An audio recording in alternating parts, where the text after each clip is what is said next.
थोड़ा सा ज़ूम करो वाले से।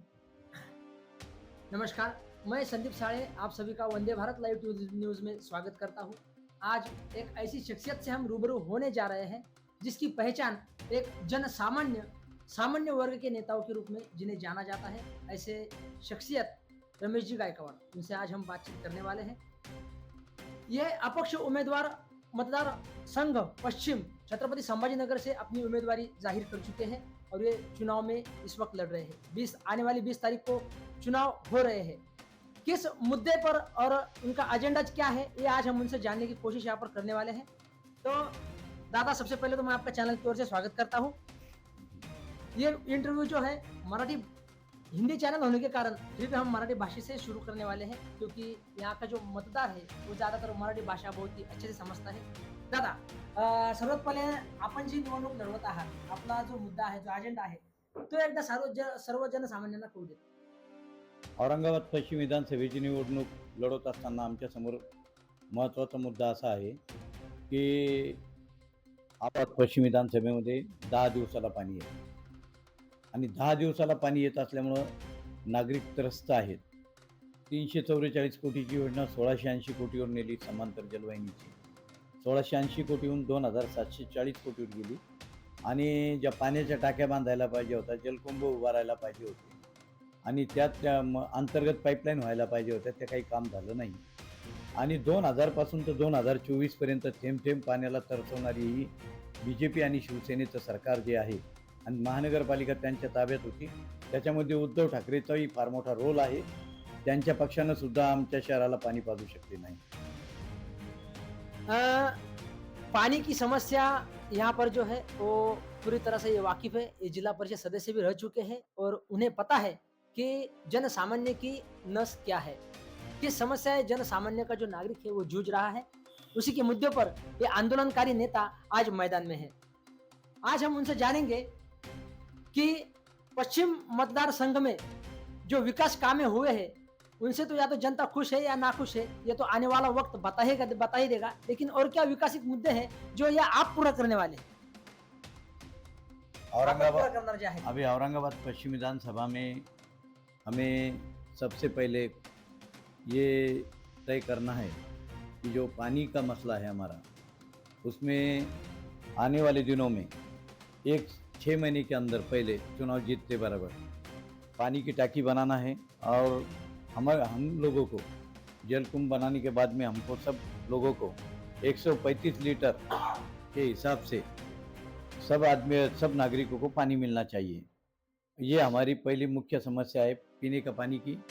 दूसरी हमारी समस्या है देवलाई सातारा और पड़ेगांव मिटमिटा, ये जो एरिया है हमारा, वहाँ पर देवलाई सातारे में हम ग्राम पंचायत में रहते थे और ग्राम पंचायत में हमको सब नागरिक सुविधाएं मिलती थी, लेकिन इन्होंने महानगर पालिका हद्दवाड़ में हमको औरंगाबाद में लिया गया और औरंगाबाद में लेने के बावजूद इन्होंने हमारे पे गुंठेवारी का कायदा लगाया और गुंठेवारी का जो कानून है वो कानून जो है वो हमारे पे नहीं लगाना चाहिए था।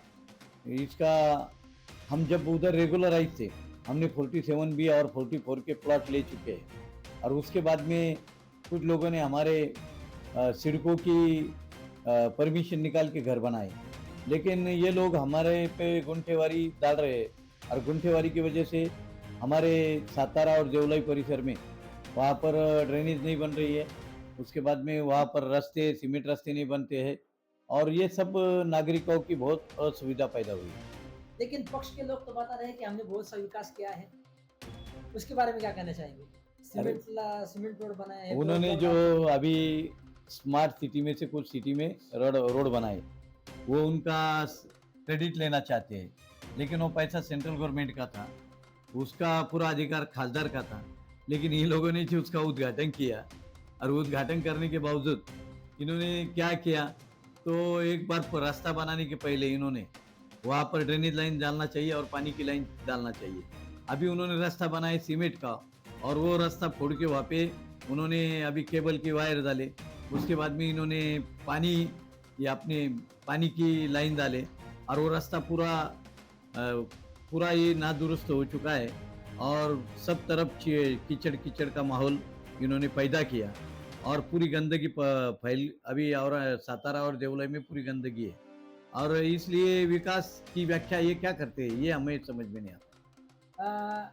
एमआईडीसी जो कामगारों का एरिया है, जहाँ पर बहुत सारे कामगार रहते हैं, कामगार वर्ग है, जन सामान्य है, जो 12-12 घंटे 8-8 घंटे ड्यूटियाँ अपनी करते हैं और उनको जो पेमेंट जो है वो भी वो हिसाब से जो जैसा मिलना चाहिए वैसा मिलता नहीं है। और आपने कामगारों के लिए भी बहुत सारा संघर्ष किया है, तो उनके लिए भी क्या संदेश रहेगा आपका?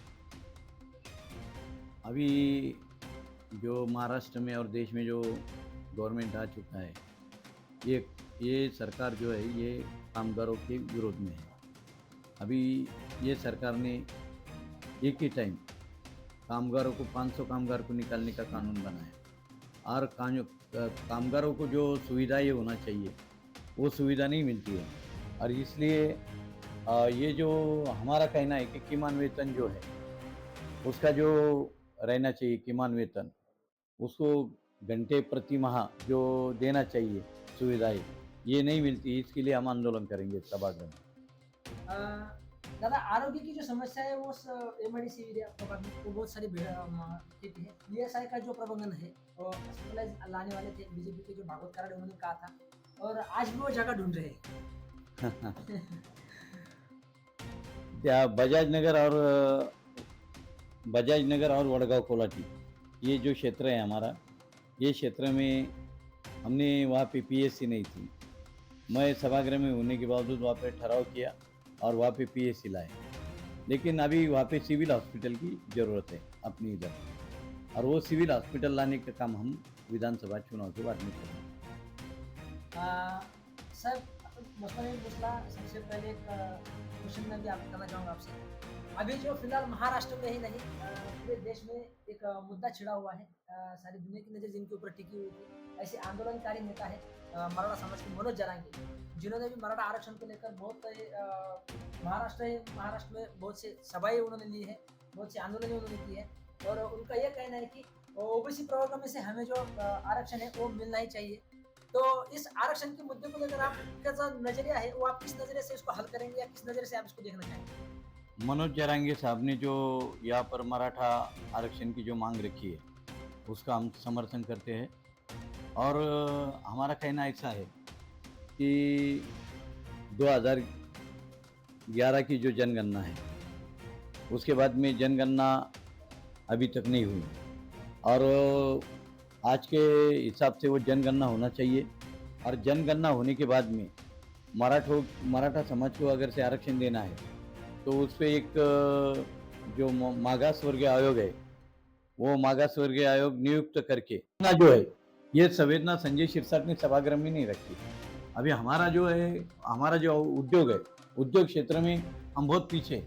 उद्योग क्षेत्र में औरंगाबाद में अगर से इंडस्ट्रीज छोड़े तो हमारा बीड़ उस्मानाबाद लातूर जो है तो बीड़ उस्मानाबाद लातूर में भी एक भी इंडस्ट्रीज नहीं है और हमारे सबसे ज़्यादा ट्रांसफ़र लोग मुंबई में हो रहे हैं पेट के लिए। हमारे में सबसे ज़्यादा मजदूर ये मुंबई में गए और ठाणे में गए, नासिक में गए और पुणे में गए और कुछ तेलंगाना में कुछ एमपी में भी गए और ये एमपी में जाने की वजह से लाखों लोगों ने हमारे इधर से स्थलांतर किया है। अब ये सब बातें हमारे लिए अहम है। हम जिसके नेतृत्व में जो लोगों ने हमारे मराठवाड़े के लिए काम किया वो सब हमारे लिए आदरणीय है। हमारा मराठवाड़े में कोई लीडरशिप की स्पेस है बहुत सारी, इसलिए हम सब कार्यकर्ता इसके बारे में आंदोलन करते हैं।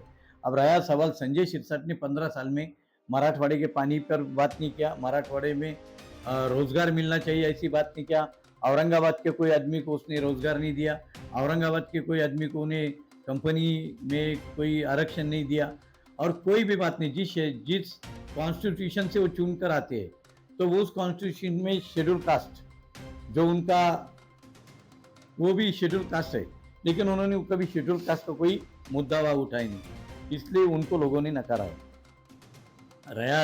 राजू शिंदे जो है ये इन्होंने उधर की इंडस्ट्रीज बंद कराई दादागिरी से अपने चिकलठाने की और इधर डंपिंग ग्राउंड लाया हमारे मीटे में और पड़ेगांव मीटे में और इसलिए हमारे इधर का पूरे नागरिकों का जीवन जो है वो बहुत अस्त व्यस्त हो गया है।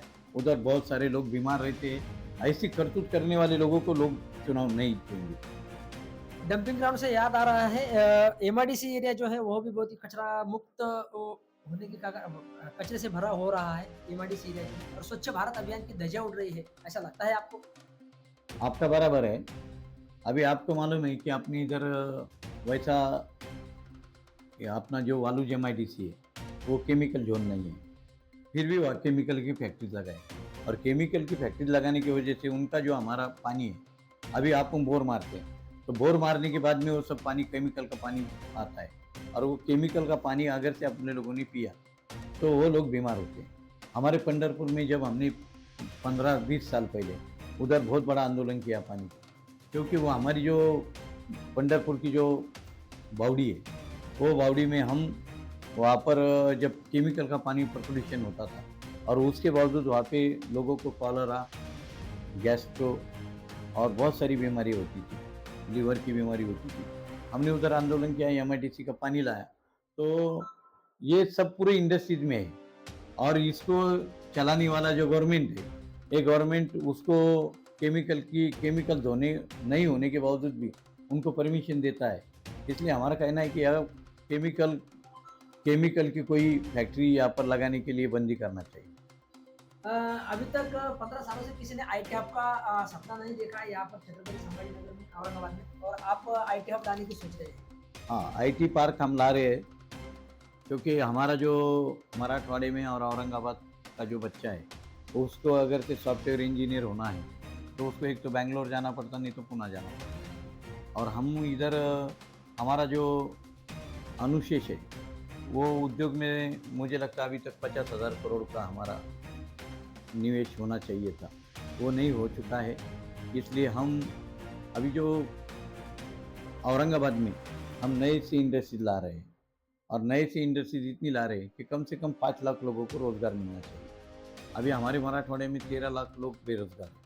अब 13 लाख लोग बेरोज़गार होने के बावजूद हमको जो बीड़ उस्मानाबाद लातूर को जो पानी की समस्या है, तो हमने हमारा जो पानी था उधर वो 40 टीएमसी था, और वो 40 टीएमसी पानी इन्होंने बारामती के लोगों ने ले लिया, और बारामती के लोगों ने लेने के बाद में प्रॉब्लम ऐसा हुआ कि वो कर्नाटक के ख्याल में आया, और कर्नाटक ने वो पानी का सुप्रीम कोर्ट में केस डाला, और वो लवाद में हमारा पानी वैसा ही रहा।